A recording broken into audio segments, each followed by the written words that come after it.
이번 선거는 김길수 현 원장과 김일석 이사 2파전으로 진행이 됐죠. 그런데 이 과정에서 부정선거 의혹 제기하셨어요. 어떤 문제가 있다고 보시는 건가요? 유권자보다 많은 원장 58표, 이사 59표가 많은 엄청난 부정선거 결과가 나왔습니다. 투표용지가 투표인 수보다 58장이나 많이 나왔다.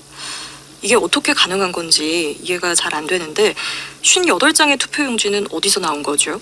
투표장 세팅이 입구와 출구가 구분되지 않고 있어 가이드라인이 제대로 설치가 되지 않아 아무나 투표한 근처에 갈 수 있는 구조로 한 사람이 2번 내지 3번, 10번까지도 가능한 선거가 되었습니다. 원장 투표하면서 선거인단보다 투표용지가 18표 더 나왔으며 이사 투표하면서 선거인단보다 투표용지가 59표 더 나왔습니다. 예.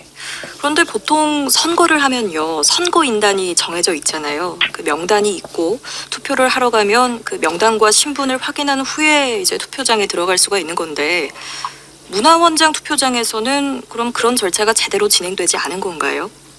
처음에 임시총회 성원관계로 등록을 하고 두 번째 신분증을 확인하고 투표용지를 바로 받아야 원칙인데 예. 이번 선거 현장은 신분증 확인하는 곳과 투표용지를 배부하는 곳이 떨어져 있어 투표용지를 배부하는 곳에서 신분 확인이나 표식이 없이 회원이 아니라도 아무나 투표용지를 받아 투표에 임할 수 있었습니다. 선관위에서 관리를 하는 선거인데 그게 가능한가요? 문화원 자체 선거관리위원들이 노령이고 선거를 잘 알지도 못하는 분들이 맡아서 선관위가 제대로 역할을 못했습니다.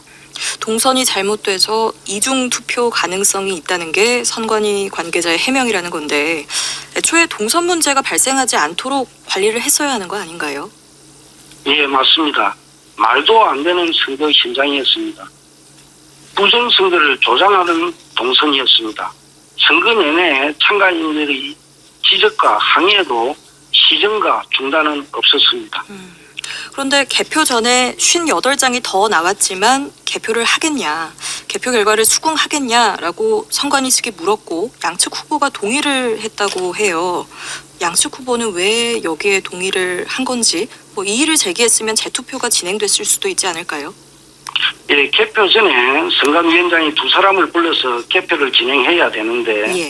부정표가 더 있을 것이라 라고 하며 개표를 진행할 수밖에 없는 분위기를 조성하였습니다.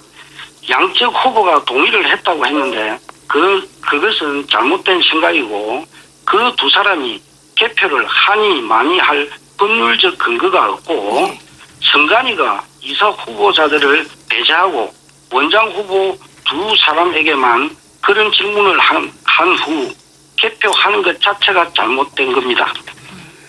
이 선거를 앞두고도 공정성 시비가 일었었는데요. 김일석 후보가 선관위 구성을 비판한 일이 있었죠. 현 원장이 추천한 인사들로 꾸려졌다고 하는데 그 선관위 측의 해명을 보니까요. 선거관리위원은 5월 7일 제2차 이사회에서 원장이 추천한 위원 7명을 이사회 승인을 받아 위촉했다라고 하면서 합법적인 절차를 거친 사항에 대해서 이의를 제기하고 소모적인 논쟁을 조장하는 행태 도저히 이해할 수 없다. 결국은 합법적이었다 이런 주장이거든요. 네, 이사회 승인 시 원장이 7명 전원을 추천하여 이사 몇몇 분이 7명 전원을 추천하면 공정성이 결여된다고 2명만 교체하자고 하였으나 묵살되었고 원장이 후보자로 출마하는 상에서 추천인 7명이 그대로 승인되어 선거를 진행할 수밖에 없었습니다. 정관의 허점을 악용하였다고 생각합니다. 예. 김일석 후보가 선거인 명부를 교부해야 한다는 주장도 했던데 선관위는 문화원 임원 선거관리 규정에 선거인 명부 열람만 하도록 명문화돼 있고 개인정보 수집 보호 차원에서 교부하지 않고 있다. 이렇게 해명을 했거든요. 여기에 대해서는 어떻게 생각하세요? 열람할 수 있도록 되어 있지만 열람만 할 수 있다는 조항은 없습니다. 예. 4년 전 선거에도 선거인명부는 교부하였습니다.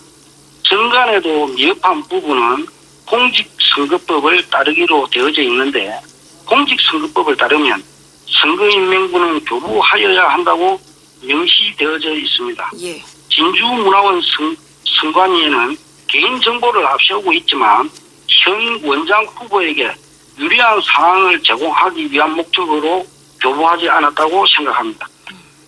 그리고 선거 전에 회원을 모집하면서 원장 선거 후보자가 회비를 대납했다는 의혹도 제기가 됐더라고요. 이건 어떻게 된 일이죠? 여러 명이 회비를 모아서 접수한 것으로 알고 있습니다. 근데 회비를 낸다고 바로 회원이 되는 건 아니라면서요? 회비를 내고 이사의 동의를 얻으면 회원이 됩니다. 그러나 투표권을 가지려면 입회한 지 6개월 이상 되어야 합니다. 6개월이 지나야 되는 거군요. 네, 그러면 이 사안에 대한 고발이 지금 들어간 상태인데 현재 조사가 진행되고 있습니까? 현재 조사가 진행되고 있는 걸로 알고 있습니다. 선거를 악용하기 위한 고발이라고 생각합니다. 아무 문제 없이 이사의 승인이 된 사안인데 선거운동 중에 고발을 하였습니다. 이번 선거에 대해서 문제 제기를 하셨는데 김길수 현 원장이 선출이 된 건 어떻게 되는 거죠? 선거관리위원회에서는 이번 선거의 잘못을 인정하지 않고 무리하게 진행 중입니다. 적법한 절차에 따라 법의 심판을 받아야 합니다. 그동안 진주 시민의 혈세로 운영되는 곳인데 시의 보조금을 횡령했다는 의혹도 제기를 하셨어요. 김길수 원장 측은 회계상의 문제였고 다시 진주시의 돈을 돌려줬다라고 해명을 했거든요. 현재 이 부분 수사 진행 중인 걸로 알고 있습니다. 그런데 진주 시민의 혈세로 운영되어지는 시 보조금을 횡령한 후 1년이나 2년 지난 후에 상환하면 아무 문제 없을까요? 김길수 원장 쪽에서는 공식 선거운동 기간부터 자신을 비방했는데 그게 불법 선거운동이었다라고 지적을 하고 있고요. 또 보조금 횡령 문제는 무혐의 처분이 내려진 건데 선거를 앞둔 시점에 이렇게 다시 얘기를 꺼낸 게 다른 의도가 있는 걸로 보인다. 이런 입장이더라고요. 보조금 횡령은 시에서 환수를 하였고 예. 고발 6건 중 2건이 기소유예 1건, 증거 불충분으로 무혐의 1건으로 밝혀졌고 4건은 지금 현재 수사 중입니다. 진주시와 문화를 위해서 지적한 것이고 선거와는 아무 관계가 없습니다. 어쨌든 시민들 입장에서는 이렇게 여러 가지 문제가 불거진 만큼 문제가 있다면 제대로 조사를 하고 좀 더 투명하게 운영이 되도록 해야 하지 않나 이렇게 생각할 수도 있을 것 같아요. 왜냐하면 시 보조금으로 운영이 되는 거다 보니까요. 문화원이 다시 새롭고 깨끗한 모습으로 탈바꿈할 수 있도록 바뀌어야 하기 때문에 제대로 조사하고 우리 시민의 혈세와 회원의 회비를 개인 사욕을 채우는 데 사용해서는 안 되고 업무와 재정을 바르게 집행할 수 있는 사람이 문화원장 자리에 적합하다고 생각합니다. 예, 알겠습니다. 오늘은 여기까지 듣죠. 고맙습니다. 네, 고맙습니다.